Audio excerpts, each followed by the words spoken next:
So today I wanted to talk a little bit about the Mandalorian television show, seasons 1 and 2. Overall, the show is a mixed bag for me. I tend to lean towards the I didn't like it side of the mixed bag rather than towards the I really liked it side of the bag. Is that even a phrase? And I have a lot of friends that said that they really loved the show, and there are a lot of people that who are really disappointed by The Last Jedi and The Rise of Skywalker who really liked this show, and it seemed to unite the Star Wars fans across the various camps of whether or not you like Disney Star Wars. It seemed that all the Star Wars fans came together and were like, you know what, this is a really cool show, and we really hope that Disney follows this model for their future projects. Some of the things I liked about the TV show, it kept me interested, even though I feel like after every episode, I was disappointed and I was like, man, is that really all that just happened? Nothing really happened there. That was kind of boring. But regardless of that happening, I was still interested enough to tune in every Friday or Saturday to watch the new episode.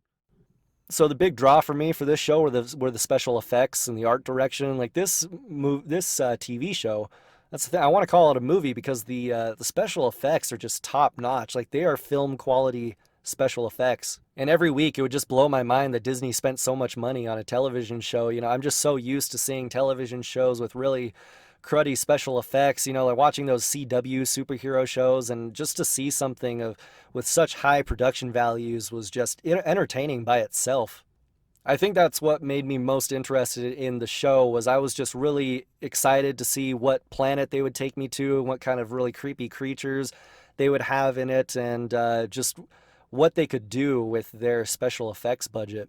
Something that also really helped was I watched some of the behind the scenes features of how they filmed a lot of these visual effects. And it's really cool because they have some kind of room with a 360-degree dome projector that projects the images of the environment that the actors are acting in. And the environment can be manipulated so that it matches the camera movements. And so these actors have the ability to act in real time in this world that's being created, and all of the world effects are being caught in camera. And so every time I would watch a new episode, I would just try to see if I could see where it looked fake, and it just looked so real in so many areas. I was really surprised that a lot of these scenes weren't filmed on location in some desert somewhere. I guess another thing that I really like, I really like the cast, even though some of the acting is kind of wooden. I love Gina Carano, and I really like her character, but you can tell she's not really an actress. She's a little wooden, and Pedro Pascal doesn't really have much to do since he's behind the helmet most of the time. But all of the characters overall are very likable. Bill Burr is my favorite actor of the bunch. I'm obviously biased in favor of Bill Burr because I just think he's a hilarious human being. But at the same time, he's just such a natural comedic actor. He has all of his micro facial expressions down to a T, and in my opinion, he's just the most convincing out of all of that. He's just such a natural actor, and when I saw him host Saturday Night Live, he just had complete control. And he had some pretty funny roles on like the Chappelle Show, and I rewatched Breaking Bad for the first time last year and realized, I was like, wait a minute, that's Bill Burr who plays one of Saul Goodman's henchmen. And I don't know, he's my favorite actor of the bunch. It's always good to see Carl Weathers in something. Apollo Creed, yeah, I just love seeing him on screen. Now let's talk about some of the things that I did not like. The first big problem for me is the script or the dialogue. Some of the dialogue just relies so much on these action movie cliches, and there are just some really cheesy lines that litter all of the episodes. You get the typical action movie cliches, like they'll show the Mandalorian surrounded by 4 or 5 stormtroopers, and they'll all pull their guns on him, and he'll pull 2 guns on them, and they'll be like, "You're outnumbered 4-1," and then he'll say, "I like those odds." And I'm just like, come on. That's a little cliched. I don't know, how many times have I heard that in movies? They'll be like, "Hey, there's 2 of us and 1 of you." He's like, "Well, then get a few more guys and we'll call it an even fight." It's like, come on. Don't want to hear that. Another one that really bugged me was when Boba Fett makes his appearance and he blows up one of the troop carriers that's flying away with his jetpack missile, and then the troop carrier blows up, and then it smashes into the other troop carrier, and then they both explode, and the Mando turns to Boba Fett and he says, "Nice shot." And then Boba Fett says, "I was aiming for the other one." I was like, no! How many times have I heard that too? It reminded me of that scene in The Mummy Returns when the second in command is watching after Rick's son, and the little kid is annoying the guy, and so he pulls his knife out and stabs the kid's hand right between his fingers so that it just sticks in the table. And he's like, "Wow, how did you do that? You have perfect aim." And the guy's like, "What are you talking about? I missed." But I think the worst line in the show definitely has to go to the season 2 finale when Boba Fett is taunting that very attractive Mandalorian lady. He's like, "You better be careful, princess." And then she says, "You'll be looking through the window of a Bacta tank." Oh man, that line was written inside the castle of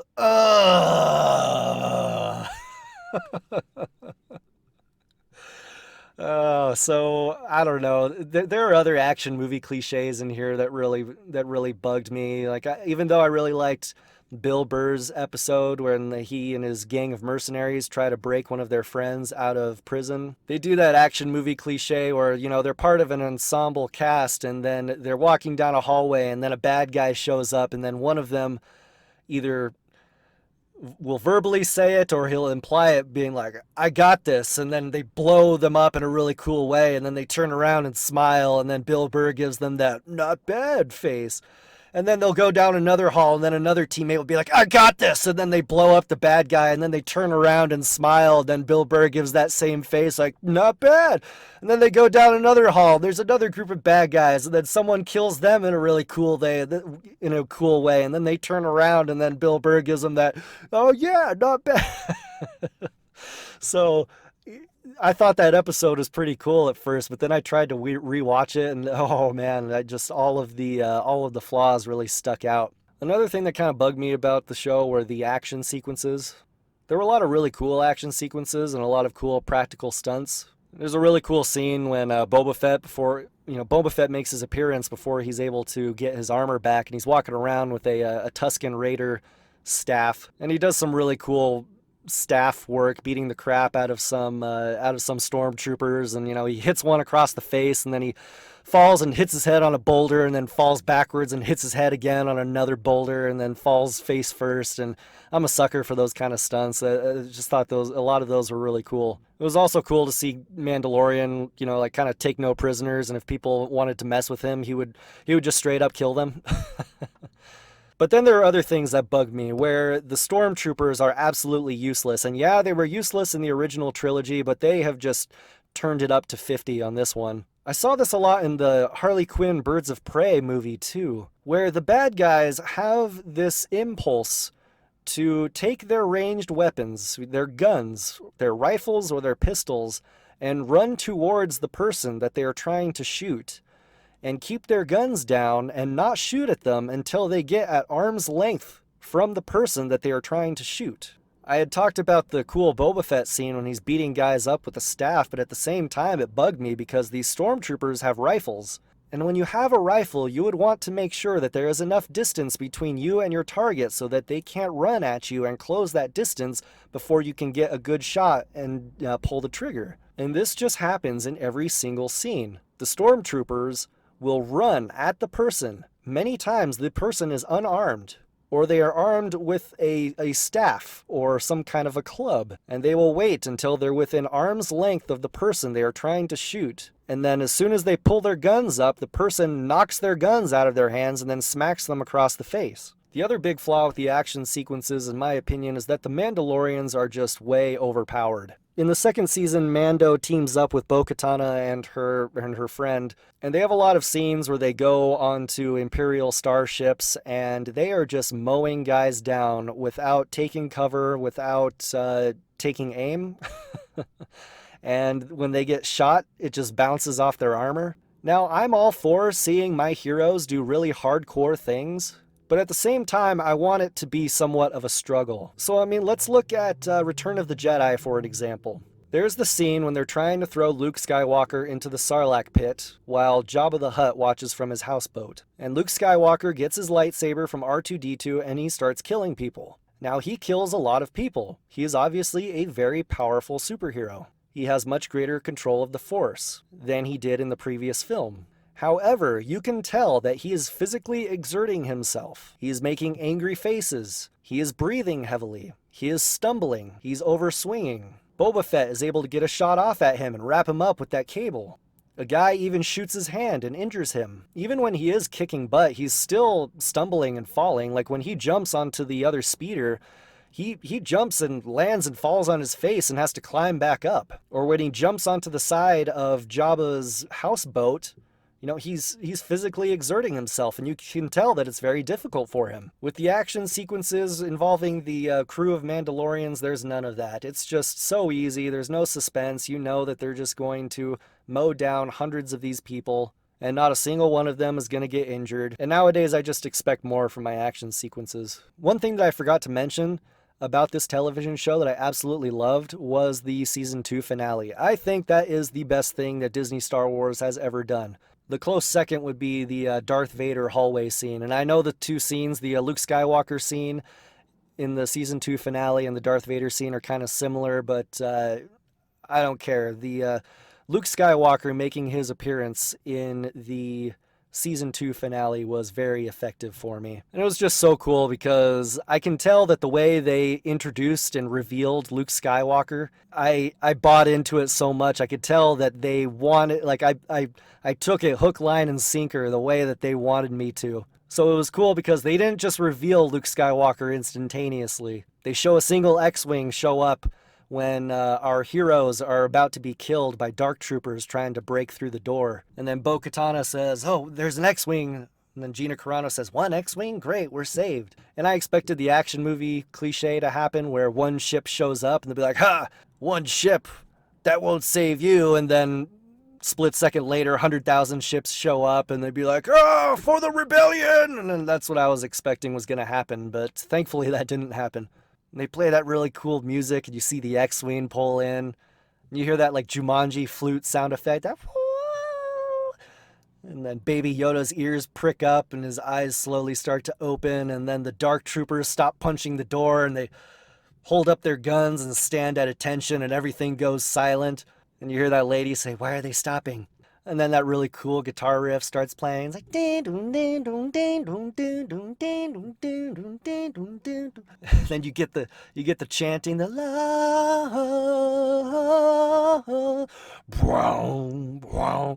and then she looks at the and then she looks at the surveillance camera, and you see this hooded figure. When I saw that, I was like, no, that can't be what I think it is. That's someone else. And then you see the lightsaber come out, and it's killing all of the robots in on the surveillance camera. And she's like, "A Jedi?" And I thought, it's a Jedi. That's cool. I wonder who it could be. There's no way it's Luke Skywalker. And then the next scene, you see the green lightsaber come across the screen, and I was like, oh, is that who I think it is? Then he kills a few more robots, and I remember thinking this. I was like, it's a green lightsaber. And I looked really closely. I was like, can I see his black glove? I don't see his black glove, so I can't tell if that's really Luke Skywalker. And as if the directors or the writers knew exactly what I was thinking, the next shot shows the lightsaber, and then it pans and you see his black gloved hand. And I was like, no! No way! That's Luke Skywalker! And then the music just starts to get super epic, and he's just, force pushing and pulling these guys and just destroying them. I said before that I didn't like it when my superheroes are a little too hardcore, but in this instance, it was awesome. I thought they did the introduction of Luke Skywalker very tastefully. I didn't want to see Luke Skywalker destroy a Star Destroyer using the Force. I didn't want to see anything like that. When Disney announced that they were buying Lucasfilm and that they were going to make the sequel trilogy, the first thought that came to my mind was, I am so excited to see Luke Skywalker hold a lightsaber again and kick some butt. But no, Disney couldn't do that. They couldn't do that one thing that I wanted them to do. They could take risks with any other aspect of the storyline. I just wanted to see Jedi Master Luke Skywalker kill some people. And the sequel trilogy couldn't give me that. Instead, they gave me a decrepit old man that died like a punk.